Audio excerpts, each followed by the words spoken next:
पिछली कड़ी में हमने चर्चा की थी कि सरहिंद में मुगलों एवं अफगानों के बीच 40 दिन तक लड़ाई चलती रही। हालांकि सरहिंद के युद्ध में अफगान सेना का नेतृत्व नसीब खां और तातार खां कर रहे थे, किंतु अबुल फजल ने लिखा है कि इस लड़ाई में सिकंदर शाह सूरी की तरफ से काला पहाड़ नामक योद्धा ने अतुल शौर्य का प्रदर्शन किया। इस युद्ध में काला पहाड़ के नाम से लड़ने वाला योद्धा वास्तव में कौन था, इसके बारे में अधिक जानकारी नहीं मिलती है, किंतु उस काल में बंगाल एवं उड़ीसा में कालाचंद राय नामक एक ब्राह्मण युवक ने इस्लाम ग्रहण करके अपना नाम काला पहाड़ रख लिया था।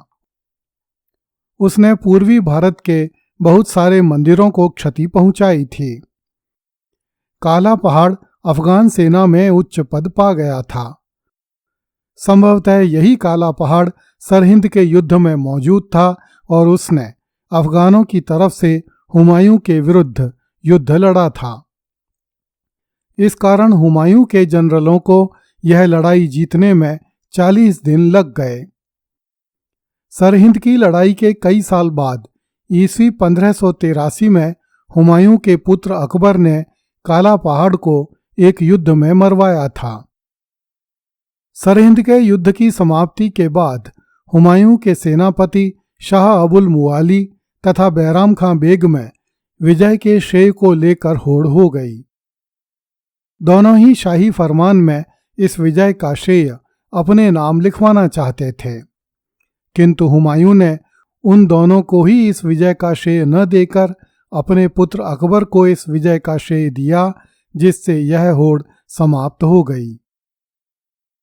सरहिंद के युद्ध में हुमायूं को विजय भले ही प्राप्त हो गई थी, किंतु सिकंदर शाह सूरी अभी जीवित था और कभी भी वापस लौट सकता था।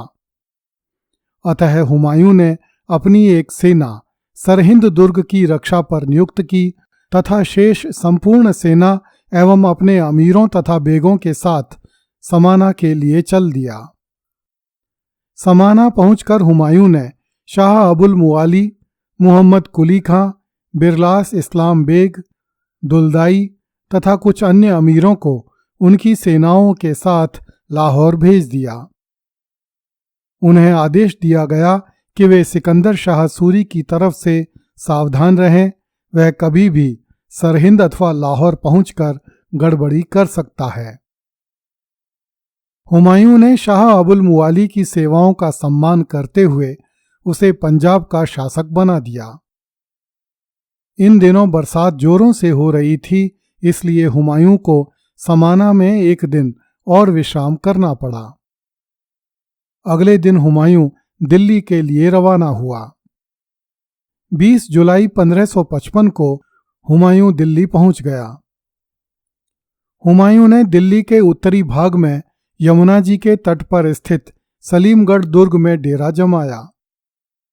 जब हुमायूं भारत का बादशाह था, तब उसने दिल्ली में एक प्राचीन हिंदू किले के चारों ओर एक परकोटा बनवाया था, जिसे हुमायूं दीन पनाह कहा करता था।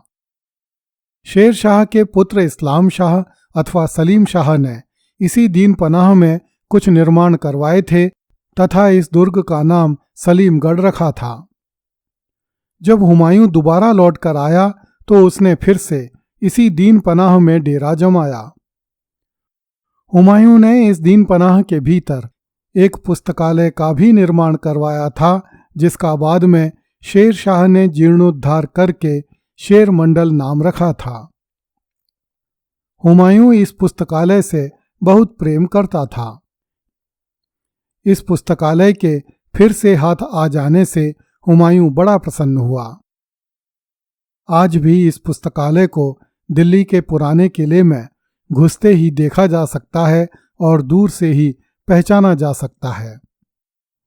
आगे चलकर हुमायूं की मृत्यु भी इसी पुस्तकालय की सीढ़ियों से फिसल जाने से हुई थी। कुछ दिन बाद हुमायूं ने दिल्ली नगर में प्रवेश किया तथा दिल्ली के तख्त पर बैठ गया।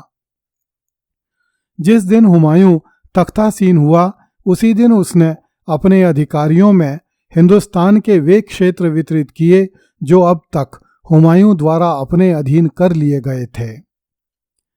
हिसार तथा उसका निकटवर्ती परगना अकबर को दिया गया। हुमायूं ने बैराम खां को सरहिंद तथा अन्य परगने दे दिए। तारदी खां बेग को मेवात, इस्कंदर खां उजबेक को आगरा, अली कुली खां को संभल और हैदर मोहम्मद खां अख्ता बेगी को बयाना की जागीरें दी गईं। बादशाह यमुना जी के किनारे बने दीन पनाह में रहने लगा। कुछ दिनों बाद शाह वली अतका काबुल से दिल्ली आया। उसने हुमायूं के हरम की औरतों की कुशलता का समाचार बादशाह को सुनाया। उसने हुमायूं को सूचित किया कि चूचक बेगम ने एक और पुत्र को जन्म दिया है। हुमायूं ने उस पुत्र का नाम फर्रुख फाल रखा। इस शुभ समाचार को लाने वाले शाह वली को हुमायूं ने सुल्तान की उपाधि से सम्मानित किया। हुमायूं को सूचना मिली कि कुछ अफगान सरदार हिसार में एकत्रित हो रहे हैं। इस पर हुमायूं ने अतका खां को एक सेना देकर हिसार की तरफ भेजा। जब अतका खां हिसार से 2 कोस की दूरी पर रह गया था, तब हिसार की तरफ से रुस्तम खां और तातार खां आदि अफगान अमीर अपनी सेनाएं लेकर आए। अबुल फजल ने लिखा है कि अफगानों की संख्या 2000 तथा मुगलों की संख्या केवल 400 थी, परंतु जब लड़ाई आरंभ हुई तो मुगलों की जीत हुई। अफगानों के 70 सैनिक मारे गए। रुस्तम खां भागकर हिसार के दुर्ग में चला गया। इस कारण मुगलों ने हिसार का दुर्ग घेर लिया। 23 दिन की घेरेबंदी के बाद रुस्तम खां ने समर्पण कर दिया। तब 700 अफगानों को उनके नेताओं सहित बंदी बनाकर बादशाह के पास भेज दिया गया। बादशाह ने अफगान नेता रुस्तम खां के समक्ष प्रस्ताव रखा कि यदि वह हुमायूं की सेवा में आए तो उसे एक जागीर दे दी जाएगी, किंतु उसके पुत्रों को पेशावर के किले में शाही निगरानी में रखा जाएगा। रुस्तम खां अफगान ने बादशाह हुमायूं का यह प्रस्ताव मानने से मना कर दिया। इस पर हुमायूं ने रुस्तम खां को बंदी बना लिया। वस्तुतः अबुल फजल ने यहां भी जमकर झूठ बोला है कि अफगानों की संख्या 2000 थी, जिन्हें केवल 400 मुगल सैनिकों ने परास्त कर दिया तथा 700 अफगान सैनिकों को बंदी बनाकर बादशाह के पास भेज दिया।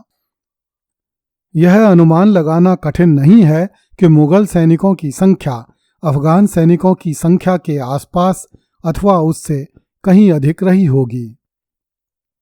संभवतः अबुल फजल को झूठा इतिहास लिखने की प्रेरणा बाबरनामा के लेखक बाबर से मिली थी।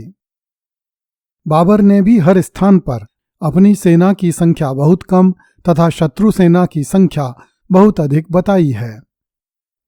संभवतः ऐसा करके बाबर यह सिद्ध करना चाहता था कि बाबर को युद्ध में विजय सैनिकों के बल पर नहीं मिली थी, अपितु अपनी स्वयं की चमत्कारी शक्ति के बल पर मिली थी।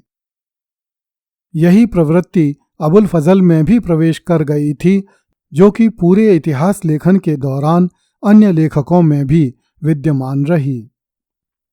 अगली कड़ी में देखिए, हुमायूं अपने हरम को काबुल से दिल्ली लाने के लिए बेचैन हो गया।